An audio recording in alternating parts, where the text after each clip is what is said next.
नमस्कार दोस्तों, स्वागत है आप सभी का हमारे चैनल पर। तो पति की लंबी उम्र की कामना हो या मनचाहा वर पाने की कामना हो, महिलाएं माँ गौरी का गणगौर व्रत करती हैं। ये व्रत राजस्थान का पर्व है जो प्रत्येक वर्ष चैत्र मास की शुक्ल पक्ष की तृतीया को मनाया जाता है। इस बार ये व्रत 15 अप्रैल को है। ये व्रत सुहागनें अपने पति को बिना बताए रखती हैं। आइए जानते हैं ऐसा वो क्यों करती हैं। तो एक बार की बात है कि भगवान शिव शंकर और माता पार्वती भ्रमण के लिए निकल पड़े। उनके साथ में नारद मुनि भी थे। चलते चलते एक गांव में पहुंच गए। उनके आने की खबर पाकर सभी उनकी आवभगत की तैयारियों में जुट गए। कुलीन घरों से स्वादिष्ट भोजन पकने की खुशबू गांव से आने लगी, लेकिन कुलीन स्त्रियां स्वादिष्ट भोजन लेकर पहुंचती उससे पहले ही गरीब परिवार की महिलाएं अपनी श्रद्धा अनुसार अर्पित करने पहुंच चुकी थी। माता पार्वती ने उनकी श्रद्धा व भक्ति को देखते हुए सुहाग रस उन पर छिड़क दिया। जब उच्च घरों स्त्रियां तरह तरह के मिठान पकवान लेकर हाजिर हुई तो माता के पास उन्हें देने के लिए कुछ भी नहीं बचा। तब भगवान शंकर ने पार्वती जी से कहा, अपना सारा आशीर्वाद तो उन गरीब स्त्रियों को दे दिया, अब इन्हें आप क्या देंगी। माता ने कहा, इनमें से जो भी सच्ची श्रद्धा लेकर यहाँ आई है उस पर ही इस विशेष सुहागरस के छींटे पड़ेंगे और वे सौभाग्यशालिनी होगी।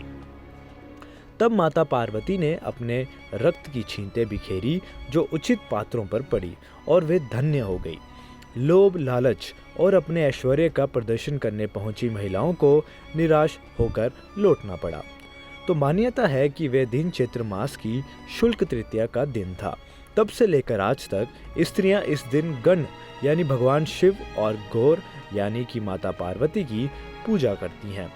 तो पौराणिक कथा के अनुसार जब सभी महिलाएं माँ गौरी से आशीर्वाद लेकर अपने अपने घर को लौट गई तो देवी पार्वती ने भोलेनाथ से अनुमति लेकर पास ही स्थित एक नदी के तट पर स्नान किया और भालू से महादेव की मूर्ति स्थापित कर उसका पूजन किया। पूजा के बाद भालू के पकवान बनाकर ही भगवान शिव को भोग लगाया। तत्पश्चात प्रतिष्ठा कर तट की मिट्टी का टीका मस्तिष्क पर लगाया और भालू के 2 गणों को प्रसाद रूप में ग्रहण कर भगवान शिव के पास लौट आई।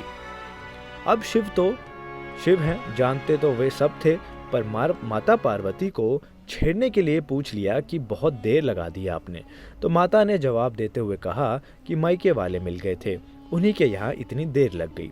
तब और छेड़ते हुए कहा कि आपके पास तो कुछ था भी नहीं, स्नान के पश्चात प्रसाद में क्या लिया। तो माता जी ने कहा कि भाई व भाजन ने दूध भात बना रखा था, उसे ग्रहण कर सीधी आपके पास आ गई। अब भगवान शिव ने कहा कि चलो फिर उन्हीं के यहाँ चलते हैं। आपका तो हो गया, लेकिन मेरा भी मन कर रहा है कि आपके भाई भाजन के यहाँ बने दूध भात का स्वाद चख लूं। तो माता ने मन ही मन भगवान शिव को याद किया और अपनी लाज रखने की बात कही। नारद सहित तीनों नदी तट की तरफ चल दिए। वहां पहुंच कर क्या देखते हैं कि एक आलीशान महल बना हुआ है। वहां उनकी बड़ी भावभगत होती है। इसके बाद जब वहां से प्रस्थान किया तो कुछ दूर जाकर ही भगवान शिव बोले कि मैं अपनी माला आपके मायके में भूल आया हूँ। माता कहने लगी, ठीक है, मैं अभी ले आती हूँ। तब भगवान शिव बोले, आप रहने दे, नारद जी ले आएंगे।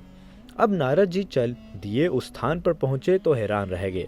उन्होंने देखा कि चारों ओर केवल मैदान ही मैदान है, महल का तो नामो निशान ही नहीं है।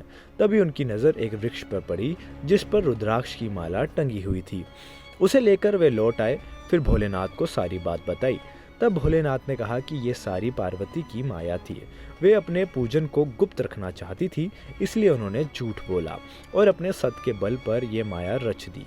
ये दिखाने के लिए मैंने तुम्हें वापस भेजा था। तब नारद ने माता के सामने नतमस्तक होकर कहा कि हे माँ, आप सर्वश्रेष्ठ हैं, सौभाग्यवती, अति शक्तिशाली हैं।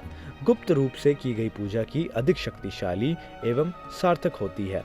हे माँ, मेरी आशीर्वचन है कि जो स्त्री इसी तरह गुप्त रूप से पूजन कर मंगल कामना करेगी, महादेव की कृपा से उसकी मनोकामना पूरी हो जाएगी। तब से लेकर गणगौर के इस गोपनीय पूजन की परंपरा चलती आ रही है। तो दोस्तों, ये थी हमारी आज की स्टोरी। उम्मीद है आपको यह स्टोरी अच्छी लगी होगी।